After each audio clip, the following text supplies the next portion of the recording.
नमस्कार दोस्तों, मैं आशीष शर्मा आप सभी का अपने YouTube चैनल में स्वागत करता हूं। बच्चों, मैं आप सभी लोगों के लिए हिंदी में बायोलॉजी का नया चैनल लेकर आया हूं, जिसके माध्यम से आप सभी को हिंदी में बायोलॉजी पढ़ने का मौका मिलेगा। यानी पूरी बायोलॉजी कक्षा 11 कक्षा 12 की आप हिंदी में मेरे माध्यम से पढ़ सकते हैं। तो चलो शुरुआत करते हैं। पहला चैप्टर है हमारा कक्षा 11 का जीव जगत। क्या है? जीव जगत, इंग्लिश में कहते हैं द लिविंग वर्ल्ड। अध्याय प्रथम है, प्रथम अध्याय से शुरुआत कर रहे हैं हम। तो सबसे पहले बात करते हैं कि बायोलॉजी क्या है, बायोलॉजी किसको कहते हैं। तो बायोलॉजी को हिंदी में कहते हैं जीव विज्ञान। क्या कहते हैं? जीव विज्ञान। जीव विज्ञान। इंग्लिश में कहते हैं इसे बायोलॉजी। बायोलॉजी। देखिए, किसी की परिभाषा समझने से पहले अगर उस शब्द का हम मतलब समझ जाएं तो उसकी परिभाषा हमें बनाना बहुत ही आसान लगेगा और हम उसे आसानी से बना सकते हैं। ये वीडियो जो मैं आपको सारी वीडियो दूंगा वे बच्चे भी देख सकते हैं जो नीट या किसी भी मेडिकल एग्जाम की तैयारी कर रहे हैं हिंदी माध्यम में। हिंदी मीडियम वालों के लिए ये वीडियो बहुत ही लाभदायक होंगी। तो बायोलॉजी, जीव विज्ञान को बायोलॉजी कहते हैं। बायोलॉजी का मतलब समझ लीजिए आप। बायो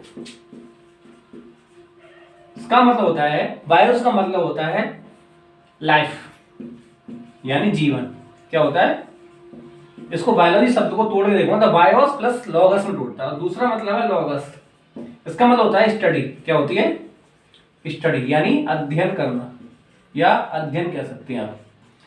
तो जीव विज्ञान यानी बायोलॉजी का मतलब क्या हो गया? जीवन का अध्ययन करना।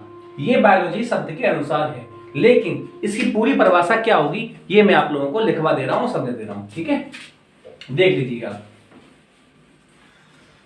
परिभाषा लिख रहा हूं पहले मैं। विज्ञान की वह शाखा जिसके अंतर्गत, विज्ञान की वह शाखा जिसके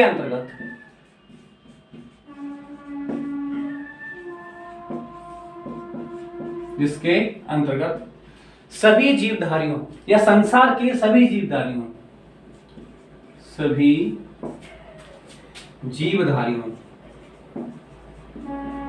अब जीवधारियों में तो पेड़ पौधे भी आते हैं। क्या आते हैं? तो कोष्टक में हम लिख सकते हैं पेड़ पौधे एवं जंतु, या जंतु व पेड़ पौधे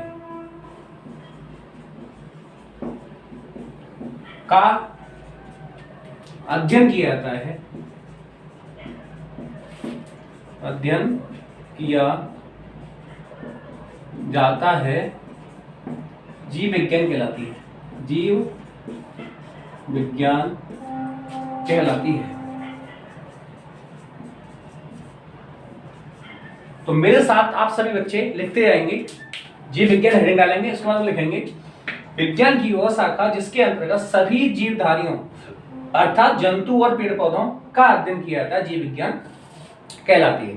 बहुत ही सरल भाषा में कह सकते हो आप, संसार में जितने भी जीव हैं जिनके अंदर जान पाई जाती है या उनके लक्षण भी आगे चल के पढ़ेंगे हम, सभी जीवों का अध्ययन जिस शाखा में किया जाता है वह विज्ञान की शाखा क्या कहलाती है? जीव विज्ञान कहलाती है। अच्छा, अब इसके बाद बात करते हैं हम कि ये बायोलॉजी शब्द जो आया था वो कैसे आया।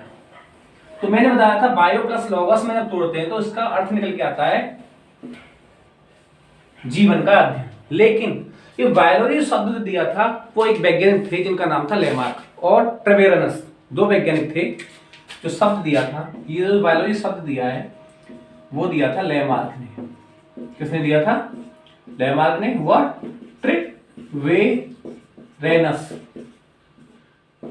ट्रेवेरनस ने ये शब्द दिया था और इस दिया था 1802 में। कब दिया था? 1802 में, यानी 1802 में बायोलॉजी शब्द का निर्माण किसने किया था? लेमार्क और ट्रेवेरनस ने किया था। तो ये तो होगी बायोलॉजी की परिभाषा। अब क्या है, बायोलॉजी को अपनी सुविधा के लिए वैज्ञानिकों ने दो भागों में बांट दिया है। बायोलॉजी को दो भागों में कैसे बांटा है वो देख लेते हैं। अब तो बायोलॉजी की दो शाखाएं होती हैं। पहली शाखा का नाम है, पहली शाखा है हमारी जंतु विज्ञान। पहली शाखा का नाम क्या है? जंतु विज्ञान।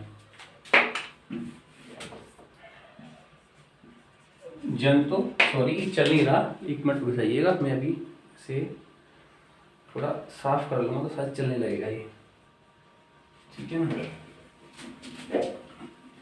तो पानी पानी सा हो गया इसलिए नहीं चल रहा। तो पहली शाखा का नाम है जंतु विज्ञान। इसको इंग्लिश में कहते हैं जूलॉजी। क्या कहते हैं इसमें? जूलॉजी। इसको इंग्लिश में कहते हैं जूलॉजी। एक होती है वनस्पति विज्ञान। क्या होती है? वनस्पति विज्ञान। इसको इंग्लिश में कहते हैं बॉटनी। BOTANY। इन दो शाखाओं में जीव विज्ञान को बांट दिया गया है। पहली जंतु विज्ञान, दूसरी वनस्पति विज्ञान। पहली को कहते हैं जूलॉजी, दूसरे को कहते हैं बॉटनी। तो कुछ नहीं है बेटा, तो जूलॉजी है जंतु विज्ञान, इसमें केवल संसार के जंतुओं का अध्ययन किया जाता है। और वनस्पति विज्ञान है, उसमें केवल वनस्पति अर्थात पेड़ पौधों का अध्ययन किया जाता है। ये परिभाषा है, कुछ नहीं है। तो परिभाषा कैसे लिखेंगे? जीव विज्ञान की वो शाखा जिसके अंतर्गत केवल जंतुओं का अध्ययन किया जाता है जंतु विज्ञान कहलाती है। वनस्पति विज्ञान की परिभाषा कैसे लिखेंगे? जीव विज्ञान की वो शाखा जिसके अंतर्गत केवल पेड़ पौधों या वनस्पतियों का अध्ययन, यानी पेड़ पौधों को ही वनस्पति कहते हैं, पेड़ पौधों या वनस्पतियों का अध्ययन किया जाता है, वनस्पति विज्ञान कहलाती है। अब एक बात और सुन लीजिए बेटा, कभी कभी पेपर में पूछ लेता है कि बायोलॉजी के फादर कौन है, यानी फादर ऑफ द बायोलॉजी कौन है, यानी जीव विज्ञान के पिता किसको माना जाता है। तो बहुत सिंपल है, जीव विज्ञान के पिता है वो है अरस्तु। कौन है? अरस्तु।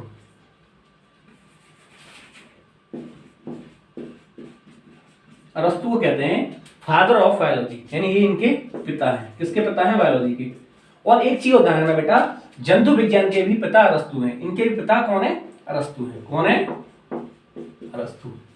ऐसा क्यों है कि जंतु विज्ञान के पिता अरस्तु को इसलिए माना जाता है क्योंकि इन्होंने एक किताब लिखी थी, हिस्टोरिया एनिमेलिया। हिस्टोरिया एनिमेलिया लिख देता हूं मैं। इनकी किताब का नाम है हिस्टोरिया एनिमेलिया। इस पुस्तक के अंतर्गत इन्होंने 500 लगभग 500 जंतुओं का समावेश करके उनका अध्ययन किया था, इसलिए इन्हें जंतु विज्ञान का पिता कहते हैं। किसको? अरस्तु को। कितने? 500 जंतुओं का इन्होंने इस पुस्तक के अंतर्गत समावेश किया है। अब हुआ क्या था, एक स्टोरी के माध्यम से सुन लीजिएगा। अरस्तु का एक शिष्य थे जिनका नाम था थ्रियोफ्रेटस। अरस्तु के शिष्य थे जिनका नाम था थ्रियोफ्रेटस, जिन्हें वनस्पति विज्ञान यानी बॉटनी का पिता कहा जाता है, क्योंकि इन्होंने एक पुस्तक लिखी थी। इनका नाम लिख देता हूं पहले मैं ऊपर, थ्रियोफ्रेटस, ध्यान रखना, थ्रियोफ्रेटस या थ्रियोफ्रेट्स भी बोल सकते हो इसे।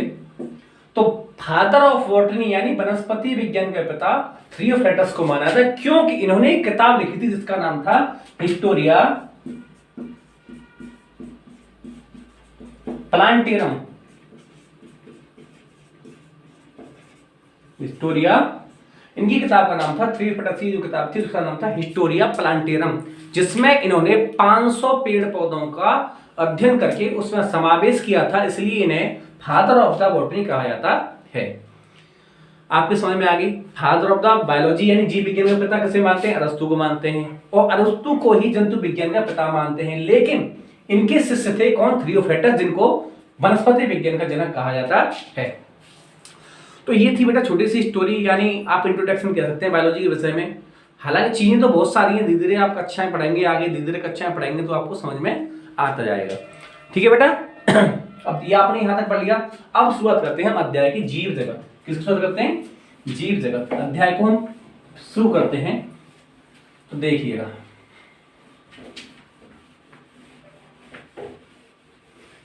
हिंदी माध्यम वाले बच्चों के लिए शानदार चैनल होने वाला है आने वाले समय में, देखना।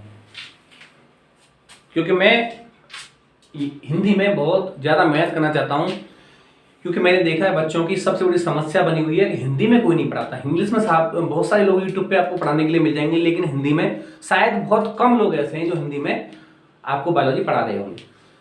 तो शुरुआत करते हैं बेटा जीव जगत। जीव जगत में सबसे पहला क्वेश्चन है कि सजीव क्या है? सजीव यानी लिविंग क्या होते हैं, सजीव किसे कहते हैं। पहला टॉपिक ये है कि सजीव क्या है या जीवन किसको कहते हैं, लाइफ क्या होती है। तो एक बात सुनिए मेरी बात, आप अगर एक चीज सीख जाएं, सजीव और निर्जीव में अंतर पता चल जाए आपको, तो सजीवों की विशेषता पता चली जाएगी और जीवन की परिभाषा भी आपको पता चल जाएगी। तो हम क्या करेंगे, केवल सजीव की विशेषताएं पढ़ेंगे और निर्जीव की विशेषताएं अपने आप पता चलती जाएंगी। तो ठीक है, तो पढ़ेंगे हम सबसे पहले जीवधारियों के लक्षण। क्या पढ़ेंगे, जीवधारियों के लक्षण। सजीव में पहला हेडिंग होगी हमारी जीवधारियों के लक्षण। ठीक है बेटा, पहला हेडिंग है हमारा जीव धारियों के लक्षण। थोड़ा ये शायद साफ नहीं आ रहा, एक मिनट रुक जाओ।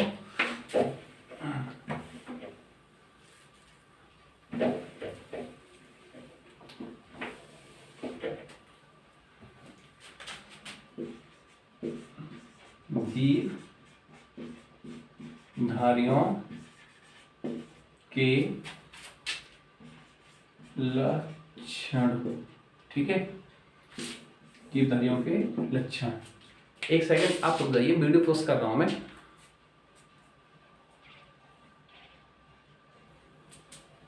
सॉरी, थोड़ा बोर्ड साफ करने के लिए मैंने वीडियो पोस्ट की थी। तो पहला हेडिंग बेटा जीवधारियों के लक्षण। क्या है, जीवधारियों के लक्षण। जीवधारियों के लक्षण में सबसे पहला हेडिंग पढ़ेंगे वृद्धि, यानी ग्रोथ किसको कहते हैं। नंबर 1 पढ़ेंगे वृद्धि।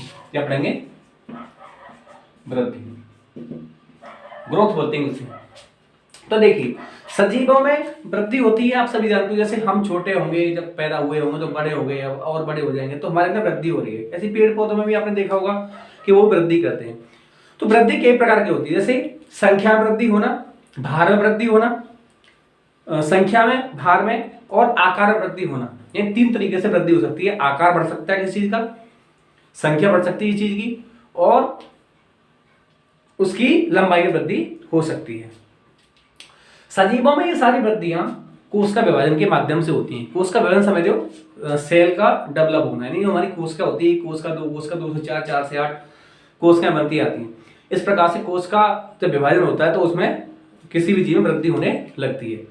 तो स्वाभाविक रूप से हम समझ सकते हैं कि सजीवों में वृद्धि होती है। लेकिन यहाँ पे क्या है, वृद्धि निर्जीवों में भी होती है। जैसे कोई चट्टान है, चट्टान अभी छोटा सा है, उसमें धूल कंकड़ पत्थर ऊपर भरते जाएंगे वो चट्टान बड़ा हो जाएगा, तो निर्जीवों में वृद्धि हम देख सकते हैं। तो एक चीज आती है हमारे यहाँ, क्या जीवधारियों का लक्षण वृद्धि क्या एक विशिष्ट लक्षण है या नहीं, यानी क्या वृद्धि सजीवों का विशिष्ट लक्षण है या नहीं। अगर वृद्धि की बात करें विशिष्ट लक्षण है या नहीं, तो इसका विशिष्ट लक्षण क्या होता है, स्पेसिफिक कैरेक्टर। विशिष्ट लक्षण का मतलब होता है कि केवल वो सजीवों में हो, निर्जीवों में ना हो। केवल सजीवों में ही हो, निर्जीवों में ना हो, उसे बोलते हैं विशिष्ट लक्षण। लेकिन वृद्धि तो सजीवों में भी होती है, निर्जीवों में भी होती है। तो मैं जैसे आपको बताया था कि अभी कोई एक लोहे का टुकड़ा हो, जैसे लोहे का टुकड़ा, इसको डाल दो आप 4-5 साल के लिए, मोटा होता जाएगा, इस पर जंग पकड़ जाएगी और ये मोटा होता जाएगा, तो ये भी वृद्धि हो गई। तो सजीवों में भी देखने को मिल रही है हमें और निर्जीवों में वृद्धि देखने को मिल रही है। तो ये कॉमन हो गया कि सजीवों में वृद्धि होती है और निर्जीवों में वृद्धि होती है, इसलिए इसे हम विशिष्ट लक्षण नहीं कह सकते हैं। बात समझ में आ गई बेटा। अब अगला टॉपिक आगे देखते हैं हम। तो यहां चाहो तो लिख सकते हो विशिष्ट लक्षण का मतलब क्या होता है, ये भी आप नोट कर लो। विशिष्ट लक्षण किसको कहते हैं, तो वृद्धि क्या है, सजीवों का विशिष्ट लक्षण नहीं है। तो यह लिख देता हूं विशिष्ट लक्षण, विशिष्ट लक्षण, स्पेसिफिक कैरेक्टर। विशिष्ट लक्षण में आप लिखेंगे ऐसे लक्षण जो केवल सजीवों में हो, निर्जीवों में नहीं, विशिष्ट लक्षण कहलाते हैं। दोबारा बोल रहा हूं, ऐसे लक्षण जो केवल जीवधारियों में हो, निर्जीवों के अंदर नहीं हो, विशिष्ट लक्षण कहलाते हैं। ठीक है, जैसे आपको एक नोट पॉइंट लिख लो, यहां पे नीचे नोट लिख लो, ये बहुत इंपॉर्टेंट है। पौधों में वृद्धि, पौधों में वृद्धि जीवन पर्यंत, यानी जीवन भर होती रहती है, परंतु जंतुओं में यह एक निश्चित समय तक होती है, समय तक होती है।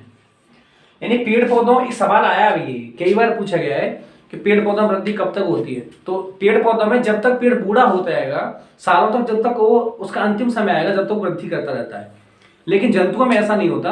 जंतुओं में एक निश्चित आयु आने के बाद वृद्धि रुक जाती है। ये मोस्ट इंपोर्टेंट पॉइंट से आप लिख लेना, नोट कर लेना। पौधों में वृद्धि जीवन पर्यंत होती रहती है, परंतु जंतुओं में यह केवल एक निश्चित समय तक ही होती है। ठीक है, नोट कर लिया होगा। अब बात करते हैं बेटा अगला लक्षण नंबर 2। हमने वृद्धि सीख ली। वृद्धि क्या है? सजीव निर्जीव दोनों पाई जाती है, इसलिए सजीवों का विशिष्ट लक्षण नहीं होती। अब नंबर 2 है कोशिकीय संगठन। नंबर 2 है पॉइंट कोशिकीय संगठन, सेल्यूलर ऑर्गेनिज्म, कोशिकीय संगठन। इसका मतलब क्या है? हाँ, ये विशिष्ट लक्षण जीवों का, क्योंकि कोशिकीय संगठन का मतलब होता है कि जितने भी जीव धरती पर पाए जाते हैं, जिनके अंदर जान होती है, उनका जब निर्माण होता है, जब बनना शुरू होता है, तो किसी एक कोशिका से शुरू होता है। जैसे सबसे पहले बात करते हैं, एक होता है हमारे पास एटम। क्या होता है? यानी संसार का सबसे छोटा पदार्थ है, या छोटा कण कह सकते हो आप, एटम, जहां से हमारा या किसी अन्य जीव का शरीर बनना प्रारंभ होता है। तो बहुत सारे एटम को बोलते हैं हिंदी में परमाणु। क्या बोलते हैं? परमाणु। जब एटम आपस में मिलते हैं तो बनता है क्या? मॉलिक्यूल। क्या बनता है? मॉलिक्यूल। इंग्लिश में बोलते हैं, हिंदी में बोलते हैं इसे अणु। जब एटम बहुत सारे मिलेंगे तो मॉलिक्यूल यानी अणु बढ़ेगा, परमाणु से अणु। अणु से बड़ा जो होता है वो होती है सेल, यानी जिसे आप कहते हैं कोशिका। क्या कहते हैं? कोशिका। और जब कोशिकाएं आपस में मिलती हैं तो बनता है टिश्यू। क्या बनते हैं? टिश्यू, जिसे बोलते हैं ऊतक। और जब ऊतक जब मिलते हैं आपस में तो क्या बनता है? ऊतकों के मिलने से जब बनता है तो उसे बोलते हैं ऑर्गन। क्या बोलते हैं? ऑर्गन, यानी उसे बोलते हैं अंग। जब बहुत सारे अंग आपस में मिलते हैं तो बन जाता है organ system. Organ system, Hindi में कहते हैं इसे अंग तंत्र। अंग तंत्र। और जब बहुत सारे अंग तंत्र मिलते हैं तो बनती है क्या? बॉडी, यानी शरीर। क्या बनता है? बॉडी यानी शरीर। और जब बहुत सारी बॉडी जब एक जगह इकट्ठी हो जाती हैं तो उसे बोलते हैं पॉपुलेशन, यानी जनसंख्या। और जब जनसंख्या इकट्ठी हो जाती है तो उसे बोलते हैं कम्युनिटी, यानी एक सोसाइटी बोलते हैं। और जब बहुत सारी सोसाइटी संसार में जब मिल जाती हैं तो उसे बोलते हैं बायोस्फीयर, यानी जैव मंडल। ये आपको याद होना चाहिए, ठीक है ना? यहाँ तक समझ में आ गया होगा। तो कोशिकीय संगठन का मतलब ये है जीवों का शरीर बहुत सारी कोशिकाओं से या एक कोशिका से मिलकर ही बना हुआ होता है, लेकिन उस कोशिका का संगठन इस प्रकार से होता है। पहले एटम होते हैं, एटम मिलकर एक मॉलिक्यूल बनाते हैं, यानी परमाणु से अणु बनता है, अणु से कोशिका बनती है, कोशिका से ऊतक बनता है, ऊतक से कोई अंग बनता है, अंग से अंगतंत्र बनता है, फिर पूरा शरीर का निर्माण हो जाता है। हमारे शरीर में क्या होता है? अगर हम छोटा सा मांस का टुकड़ा तोड़े यहाँ से, छोटा सा, वो एक ऊतक कहलाता है, टिश्यू कहलाता है, टिश्यू। और उसे भी तोड़े हम और माइक्रोस्कोप में देखें तो एक हमारे पास क्या होगी? कोशिका होगी। लेकिन कोशिका किससे मिलकर बनी होती है? अणुओं से। और अणु किससे मिलकर बने होते हैं? परमाणु द्वारा बने होते हैं। तो ये आपको आना चाहिए, ठीक है? अगला टॉपिक देखते हैं। 2 नंबर हेड होगा कोशिकीय संगठन। नंबर 3 है हमारे पास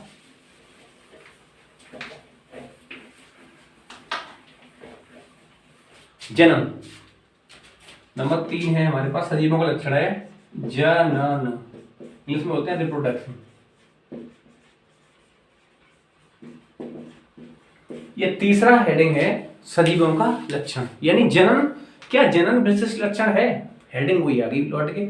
हाँ, जनन विशिष्ट लक्षण है, क्योंकि निर्जीवों में जनन नहीं पाया जाता। अगर एक मार्कर है, इस मार्कर को यहाँ कमरे में छोड़ जाऊं और मैं 1 महीने 2 महीने बाद आऊं तो क्या 2 मार्कर हो जाएंगे? नहीं होंगे, क्योंकि ये जनन नहीं करते। लेकिन सजीवों में जनन होता है, ठीक है? ऐसे जनन की परिभाषा क्या होती है?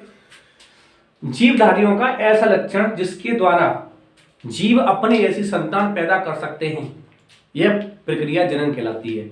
इट मीन्स कोई भी जीव अपने ऐसी संतान पैदा कर दे उसको जनन कहते हैं। यानी प्रत्येक जीव के अंदर एक ऐसी क्षमता पाई जाती है जो अपने ऐसी संतान पैदा कर सकता है, जनन कहलाती है। जनन दो प्रकार का होता है। नंबर एक होता है लैंगिक जनन, लैंगिक जनन, और नंबर दो होता है अलैंगिक जनन, अलैंगिक जनन। लैंगिक जनन को बोलते हैं सेक्सुअल रिप्रोडक्शन, अंग्रेजी में सेक्सुअल रिप्रोडक्शन, और अलैंगिक को बोलते हैं एसेक्सुअल रिप्रोडक्शन, एसेक्सुअल रिप्रोडक्शन। ठीक है बेटा।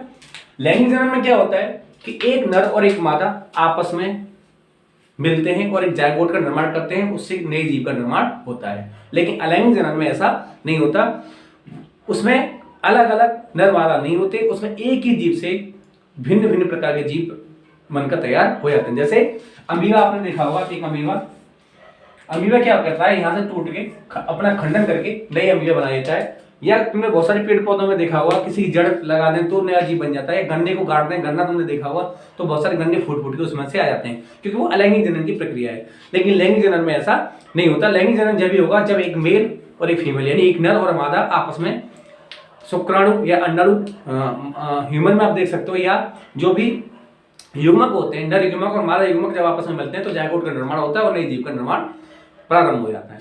तो लैंगिक जनन में होता है ऐसा, और लैंगिक जनन में नर मादा की कोई आवश्यकता नहीं होती। लेकिन इसके कुछ एक्सेप्शन भी हैं।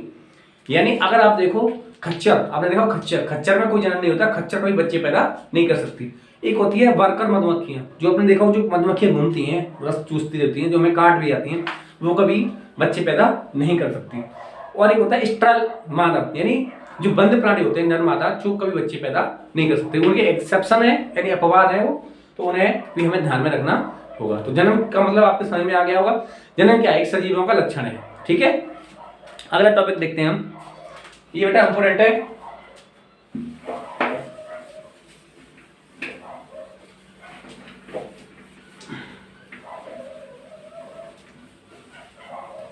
देखिए ये बेहद इंपोर्टेंट टॉपिक है। मतलब मैं जब 11th में था मेरी समझ में नहीं आया था, लेकिन मैं चाहता हूं कि आप लोगों के एक बार में समझ में आ जाए। नंबर अगला हेडिंग है हमारा उपापचय। उपापचय इसे बोलते हैं मेटाबॉलिज्म। क्या बोलते हैं? मेटाबॉलिज्म। मेटाबॉलिज्म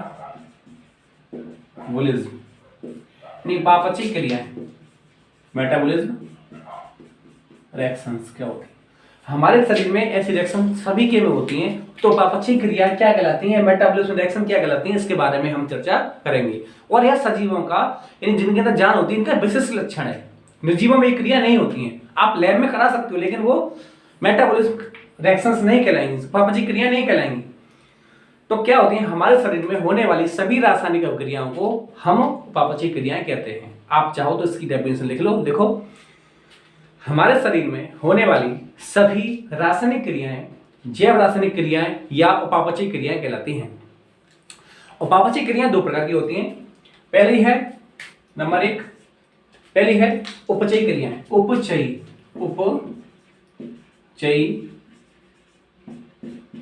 क्रियाएं, और नंबर 2 है अपचयी क्रियाएं, अपचयी क्रियाएं।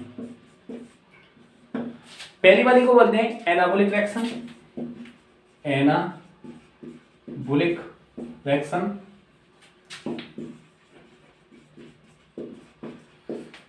और अपचयी क्रिया को बोलते हैं कैटाबॉलिक रिएक्शन, कैटाबॉलिक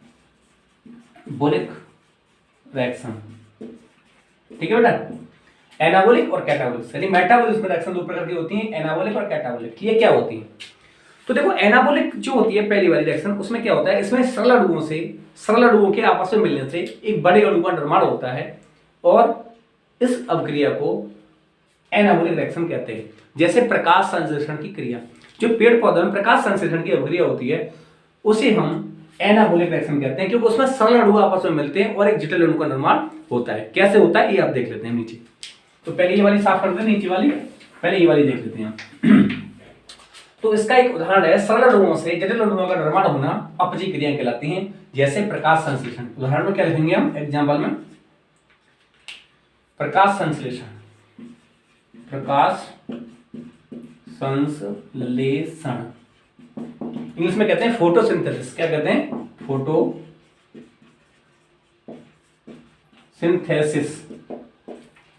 क्या होती है? देखिए, हमें पता है प्रकाश संश्लेषण की प्रक्रिया पेड़ पौधों में होती है, क्योंकि अपना भोजन वो स्वयं बनाते हैं।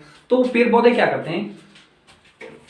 वातावरण से कार्बन डाइऑक्साइड लेते हैं, पानी जड़ों के माध्यम से लेते हैं, और सूर्य का प्रकाश उन्हें सूर्य से मिलता है, सूर्य का प्रकाश, और उनके अंदर खुद क्लोरोफिल यानी पर्णहरिम पाया जाता है। क्या पाया जाता है?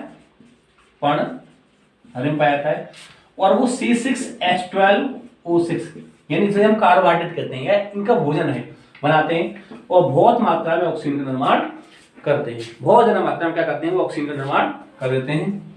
इस रिएक्शन को बैलेंस भी कर सकते हैं आप। तो ये क्या प्रकाश संश्लेषण की प्रक्रिया है? वातावरण से CO2 लेंगे, जड़ों से पानी लेंगे, सूर्य का प्रकाश ऊपर से आ ही रहा है, पर्णहरिम के अंदर होता है, ग्लूकोज का निर्माण हो जाता है। यानी ये सरल अणु है, ये दोनों क्या हैं? ये सरल अणु है, और ये क्या है? एक जटिल अणु का निर्माण कर रहे हैं। बहुत मात्रा में क्या निकाल रहे हैं? वो ऑक्सीजन बना के हमें दे रहे हैं। तो प्रकाश संश्लेषण एक अपचयी क्रिया है, यानी एनाबॉलिक रिएक्शंस है, जो जीवों में होती है, केवल निर्जीवों में नहीं होती। तो ये क्या है? विशिष्ट क्रिया है सजीवों के अंदर। ठीक है, ये आप ध्यान रखेंगे। अब दूसरी पढ़ लेते हैं। अपचयी क्रिया होगी, अब पढ़ लो अपचयी क्रिया।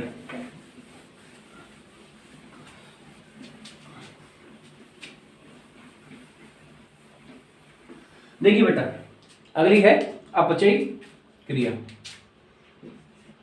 अपचयी, इनको बोलते हैं कैटाबोलिक। क्या बोलते हैं? Catabolic reactions. कैटाबोलिक रिएक्शंस में क्या होता है बेटा? वहां पर क्या था? सरल अणुओं से जटिल अणुओं का निर्माण हो रहा था। यहाँ कोई जटिल अणु आपस में टूटेगा, ब्रेक होगा, उसका विघटन होगा, और क्या है? बहुत ज्यादा मात्रा में ऊर्जा का उत्पादन करेगा। जैसे इसका एग्जांपल है श्वसन, इसका उदाहरण है श्वसन। जो हम लोग श्वसन करते हैं, जिसे इंग्लिश में बोलते हैं रेस्पिरेशन। क्या बोलते हैं? रेस्पिरेशन। इसका सबसे अच्छा उदाहरण है रेस्पिरेशन। किसका? कैटाबोलिक रिएक्शन का। ये भी जीवों के अंदर होती है, यानी सजीवों में नहीं होती है, निर्जीवों में नहीं होती, मतलब सजीवों में होती है। तो सजीवों का एक विशेष लक्षण है क्या? श्वसन यानी रेस्पिरेशन। तो रेस्पिरेशन को मैं आपको डिटेल में पढ़ाना चाहूंगा, तो इसे साफ कर लेते हैं, और रेस्पिरेशन हेडिंग डाल के जब पढ़ेंगे पूरी डिटेल में। ठीक है,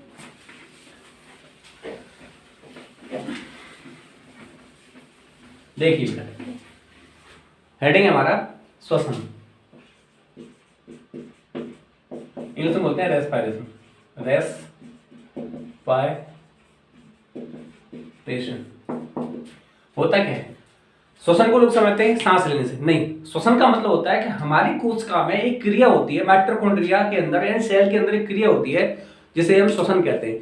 श्वसन ऑक्सीजन की उपस्थिति में भी होता है और ऑक्सीजन की अनुपस्थिति में भी होता है। तो एक बार देख लेते हैं, जो हम खाना खाते हैं वो होता है C6H12O6, और हमें कोशिका में पहुंचता है ऑक्सीजन O2। ये ऑक्सीजन क्या करता है? कुछ एंजाइम्स होते हैं, विकर्ण बोलते हैं, कुछ एंजाइम होते हैं जिनकी उपस्थिति में ये खाना ब्रेक होने लगता है, टूटने लगता है, और क्या बनता है? कार्बन डाइऑक्साइड, कुछ मात्रा में जल निकलता है, और ऊर्जा निकलती है कितनी? 673 किलो कैलोरी ऊर्जा का निर्माण होता है।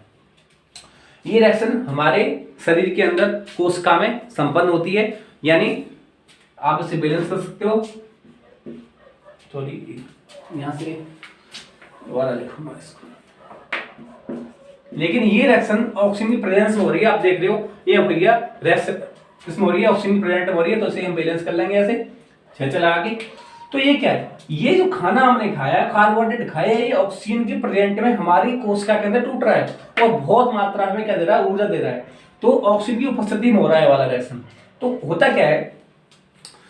आपकी बॉडी जब गर्म अगर देखो तो बॉडी हमारी गर्म होती है। तो गर्म क्यों होती है? वो इसीलिए होती है कि हमारी बॉडी में ऊर्जा का उत्पादन हो रहा है, एटीपी के रूप में ऊर्जा उत्पन्न हो रही है हमारी 673 किलो कैलोरी। ये प्रत्येक सेल में हो रहा है, शरीर की प्रत्येक सेल में ये वाला काम हो रहा है। अब एक रिएक्शन और होती है, जैसे ग्लूकोज है,